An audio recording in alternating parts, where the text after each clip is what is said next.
Voilà, bien-aimés, quelques nouvelles avant de ouvrir la parole de Dieu, de méditer les Écritures. Vous donnez des nouvelles de la maman de Cathy, d'Île-Rousse et de Annie, donc de Bastia. Elle a été hospitalisée pour une occlusion intestinale. Donc on continue de prier pour elle afin que le Seigneur la relève et la bénisse. Christina d'Île-Rousse nous dit que pour elle les choses vont mieux. Donc on continue de les présenter au Seigneur. Concernant ma sœur, elle vous remercie parce que au dernier résultat, eh bien, elle est en rémission totale. Donc, l'oncologue lui a dit, maintenant cette histoire, vous pouvez considérer qu'elle est derrière vous. Voilà, on continue de prier pour le petit Ethan qui a besoin de la grâce de Dieu, et puis pour Alexandra, la fille de Lydia, qui a besoin donc aussi qu'on continue de prier pour elle. Vous donnez également des nouvelles de Martine. Donc elle vient de nous dire qu'elle a eu toutes les autorisations, tous ses papiers sont enfin donc réglés, et bien évidemment. Et elle part mardi 29 au Sénégal, retrouver son fiancé, et puis pour le mariage. Donc on lui souhaite toute la grâce de Dieu, la bénédiction du Seigneur. Elle reviendra fin janvier. Voilà pour les quelques annonces. Dernier message de l'année. J'espère aussi le dernier à enregistrer. Qu'on puisse se retrouver à partir du 3 janvier en présentiel.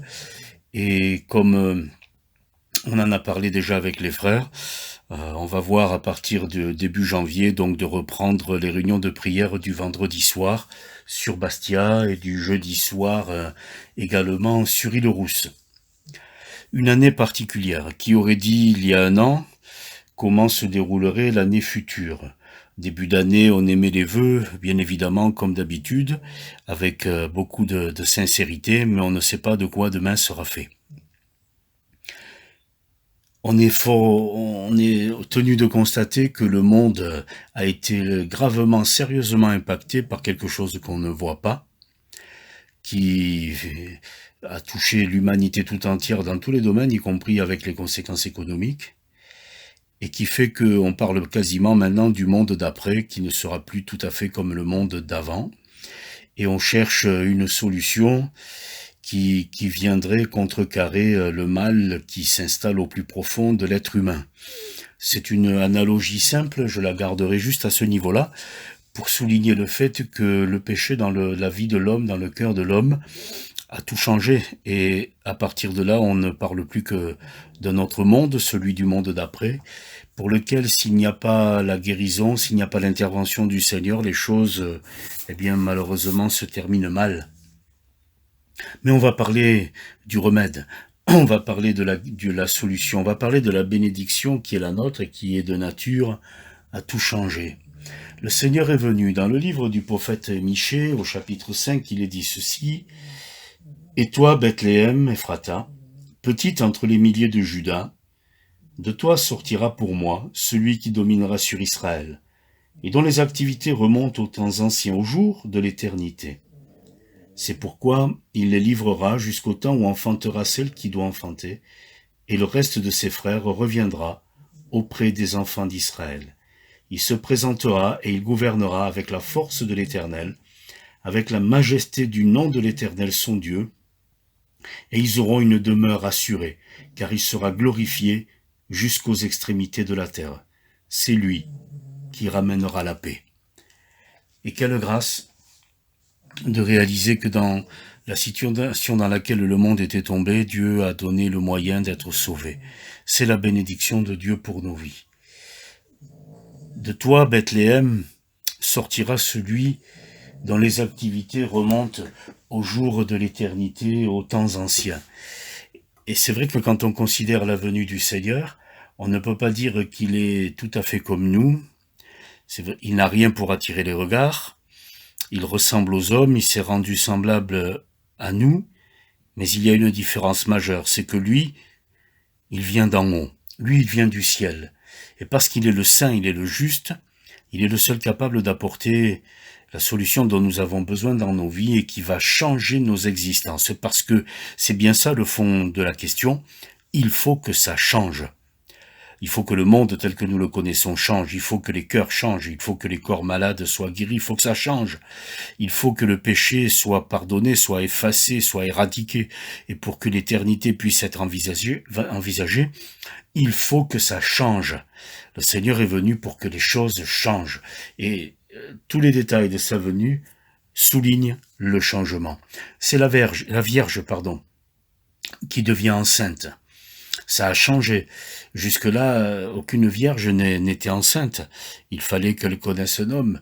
Dieu change les circonstances, Dieu change les situations pour bouleverser le fonctionnement normal de la vie des hommes, pour montrer qu'il est capable d'intervenir de manière à tout transformer.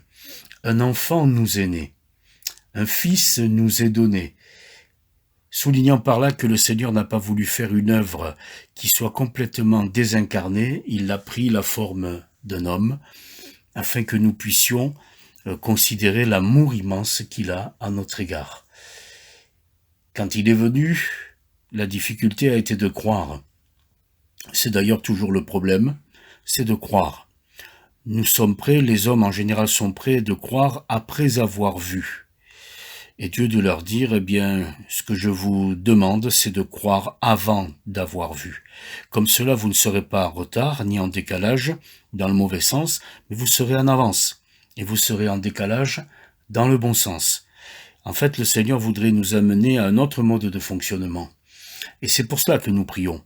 Parce que nous croyons que non seulement Dieu entend la prière, mais qu'il y répond. Donc à partir du moment où nous prions, nous savons que les choses vont changer. Et nous sommes donc du coup en avance sur les événements.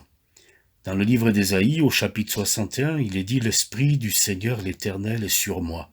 L'œuvre que le Seigneur a faite est on ne peut plus spirituelle. Pour nous ramener à une réalité éternelle, c'est que Dieu est esprit et qu'un jour nous serons semblables à lui. Ce n'est pas l'inverse. Donc la dimension spirituelle de notre vie devrait être la plus importante, alors que paradoxalement, c'est parfois la dimension charnelle, dans le sens temporel, humaine, qui prend le dessus. Toujours en parlant du Fils, il est le reflet de la gloire du Père, il est l'empreinte de sa personne. Il est venu marquer l'humanité d'une manière indirecte. Un jour, Dieu interviendra directement. Pour le moment, il intervient indirectement. Il intervient de manière cachée, de manière discrète. Ça ne veut pas dire que ce n'est pas de manière efficace, mais ça veut dire que pour le moment, c'est le choix de Dieu d'intervenir par la foi, qui est cachée, qui est discrète, d'intervenir par la prière, qui n'a pas de consistance particulière en soi. Mais tout cela est spirituel et Dieu veut nous faire entrer dans une dimension qui est celle de la vie de l'esprit. Le monde d'après ne sera pas comme le monde d'avant. Et Dieu nous permet, par sa grâce, déjà d'y entrer. Quelque part, c'est une anticipation du futur. Il est venu dans le monde et il n'a pas honte de nous appeler frères. C'est cela qui est le plus extraordinaire, c'est quand on rencontre quelqu'un qui ne cultive pas la différence qu'il y a entre lui et nous, mais qui se rend semblable à nous. Et parce que les enfants participent au sang et à la chair, il y a participé également lui-même. Ce qui sous-entend que tout ce que nous traversons, des difficultés privées, personnelles, individuelles, familiales, dans le domaine de la santé, tout cela, le Seigneur l'a connu. Puisque nous participons au sang et à la chair, il y a participé lui-même. Et la mort du Seigneur, par crucifixion, c'est aussi, d'une certaine manière, une volonté divine. C'est de pouvoir subir en son corps les souffrances et les douleurs extrêmes que parfois certaines personnes subissent parce que la maladie les terrasse avec des douleurs innommables, ou alors ils sont mis à mort de manière scandaleuse. Je suis en train de lire un livre de missionnaires d'il y a 2 siècles en arrière qui sont allés annoncer l'évangile dans des régions où personne n'avait encore été. Et certains, c'est au péril de leur vie qu'ils ont apporté la parole de Dieu, notamment ce missionnaire en particulier, qui après plus de 20 ans d'activité missionnaire et avoir ouvert de nombreuses îles dans le Pacifique Sud à l'annonce de l'Évangile et avoir vu des milliers de gens se convertir, débarque sur une nouvelle terre.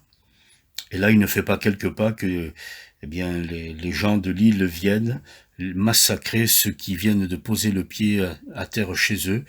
Et il va être le premier à mourir sous les coups de massues et de flèches, et jusqu'à être mangé, puisque c'était des tribus cannibales. Ce qui est complètement bouleversant. Mais quand on considère la mort à la croix, on peut comprendre que les bouleversements qui nous touchent le Seigneur, et ce n'est pas une mort simplement dans un sommeil d'endormissement que le Seigneur a vécu. C'est une des morts les plus horribles qui soit. Ce qui nous laisse les uns et les autres dans l'extrême douleur de savoir que celui qui n'avait fait aucun mal est mort de cette manière-là. Mais en même temps, le fait de savoir qu'il est mort de cette manière-là vient dans les moments les plus difficiles de nos vies. Eh bien, comme un baume sur nos plaies, nous savons que notre Seigneur a souffert aussi et nous pouvons lui confier nos souffrances. D'aucuns pourraient lever le poing en disant « Mais alors Dieu, que fait-il » Eh bien, dans la circonstance, Dieu, que fait-il ? Dieu fait tout pour sauver l'humanité. Mais Christ meurt quand même. C'est pour cela qu'il ne faut pas rendre responsable Dieu des choses qui ne lui appartiennent pas. Pendant que nous souffrons, Dieu, que fait-il ? Il prépare une place au ciel pour tous ceux qui quitteront d'une manière ou d'une autre ce monde, afin que pour l'éternité, les choses ne soient plus du tout les mêmes, parce qu'il n'y aura ni deuil, ni cri, ni douleur, les premières choses ayant disparu. Donc il n'a pas honte d'être appelé notre Dieu. Du temps de notre vie, il se rend semblable à nous, et il vient nous chercher pour nous sauver. Et pendant que le Seigneur donne sa vie sur la croix, le Père dans le ciel envisage la perspective éternelle pour tous ceux qui croiront. Et il peut répondre à la prière de son Fils, Père, pardonne-leur. Parce que Dieu était en Christ, réconciliant le monde avec lui-même, et il l'a fait devenir péché pour nous. Quand on considère exactement ce qui s'est passé à la croix, c'est grandiose, c'est au-delà de ce qu'on peut facilement comprendre et concevoir, parce qu'il y a le rendez-vous du mal et du bien, il y a le rendez-vous de la mort et de la vie, il y a le rendez-vous du séjour des morts et de la vie éternelle, il y a le rendez-vous du temps et de l'éternité à la croix. C'est quelque chose qui fondamentalement nous bouscule, nous bouleverse. Mais à la croix, Dieu était en Christ, réconciliant le monde avec lui-même, et la parole nous est adressée. Parce que lui, il avait été destiné à être l'auteur du salut pour ceux qui croiraient en lui. Et le salaire du péché, qui est la mort, eh bien, est tombé sur lui. Et c'est par ces meurtrissures que nous sommes guéris les uns et les autres. Donc ne pensons pas que le Seigneur à la croix a subi ce que les hommes voulaient bien ou pensaient réaliser à ce moment-là pour se débarrasser du gêneur. À la croix, au-delà des apparences du temps, du moment, et des explications humaines qui sont données, c'est la plus grande des victoires qui ait jamais été remportée sur la terre des hommes pour le salut des êtres humains. Au temps marqué, Christ est mort pour nous. Qui montre bien une chose, c'est que le temps, Dieu le tient dans ses mains, même s'il y a une partie du temps où nous avons l'impression que c'est nous qui décidons, c'est nous qui gérons. En fait, ce n'est qu'une apparence. De temps en temps, Dieu nous laisse évoluer dans des parenthèses, mais le point de départ et le point d'arrivée, c'est lui qui le maîtrise. Les temps sont dans sa main. Et à la croix, le Seigneur a tout accompli. Il a captivé la captivité, nous dit l'Épître aux Éphésiens. Le jeu de mots que fait l'apôtre Paul est très beau. Il a capturé ce qui nous tient captifs. C'est-à-dire tout ce qui était plus fort que nous, il l'a vaincu à la croix. Et à partir de là, il a fait des dons aux hommes. Il nous a donné ce que nous avions perdu, ce dont nous étions privés les uns et les autres. Et il est allé jusqu'au bout. l'épître de Pierre nous dit ceci: il est allé prêcher aux esprits en prison qui autrefois avaient été incrédules. Il y a des allusions dans la parole de Dieu qui nous dépassent, mais qui montrent bien que la parole n'est pas faite simplement pour répondre à des questions humaines avec une base de compréhension humaine, mais la parole est là pour planter des jalons dans tous les domaines, et y compris celui de la mort, de tous ceux qui nous ont précédés, de ceux qui étaient présents du temps du Seigneur et dans l'au-delà. Il est allé dans cet au-delà que personne ne connaît. On en parle beaucoup, il y a pas mal de livres qui ont été écrits et beaucoup de religions affirment des choses au sujet de l'au-delà, mais un seul en parle avec clarté, simplicité et vérité. Il est allé dans le séjour des morts pour annoncer la victoire totale de la vie, de l'amour, pour annoncer que le pardon était désormais possible, accordé à l'humanité entière pour tous ceux qui avaient cru, pour tous ceux qui croyaient à ce moment-là, et pour tous ceux qui croiraient pour la suite des temps. Il est allé prêcher, littéralement annoncer la bonne nouvelle, avec une différence par rapport au séjour des vivants, c'est que les séjours du vivant, les vivants ont la possibilité de répondre favorablement ou défavorablement à cette annonce du salut. Dans le séjour des morts, il n'est pas du tout dit qu'il en est ainsi. Dans le séjour des morts, c'est juste, on pourrait peut-être le dire comme ça, une information extraordinaire quand même, mais une information qui a été donnée. Et ceux qui étaient morts dans la foi, eh bien, ont très certainement été très heureux d'entendre que leur espoir était honoré, leur foi était honorée. Et parce qu'il est allé jusqu'au bout, qu'il est allé ensuite dans le ciel nous préparer une place, désormais, nous sommes dans une perspective tout à fait particulière, c'est que le Seigneur reviendra. Nous ne savons pas de quoi 2021 sera fait, encore moins 2022 et les années suivantes. Par contre, on sait que on vient de vivre une année peut-être un petit peu charnière. Un jour, le Seigneur reviendra.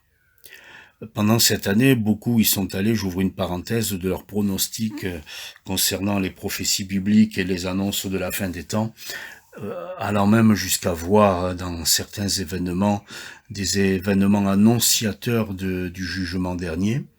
Je pense qu'il ne faut pas se laisser gagner trop facilement à ce sujet-là. Il faut considérer une chose, c'est que la parole de Dieu dit que lorsque le Seigneur reviendra, c'est quand les hommes et qu'une ruine soudaine les surprendra, c'est quand les hommes diront paix et sûreté. Donc pour le moment, on n'en est pas tout à fait là. Donc je pense que tant qu'on est dans la version catastrophique de certains événements, c'est peut-être pas là qu'il faut attendre plus particulièrement le retour du Seigneur, c'est plutôt quand on aura l'impression que tout ira bien et qu'une ruine soudaine surprendra les hommes.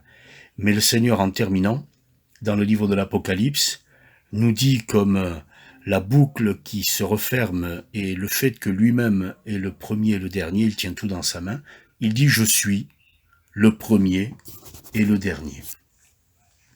Il est à l'origine de tout, nous le savons maintenant.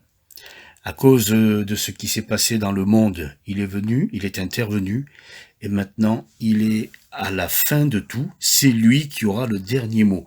C'est ça qui est extraordinaire, c'est que dans toutes nos situations, dans nos existences, ce n'est pas le mal qui aura le dernier mot, ce n'est pas les hommes qui auront le dernier mot, ce n'est pas les situations qui auront le dernier mot, mais c'est le Seigneur qui est venu remporter la victoire.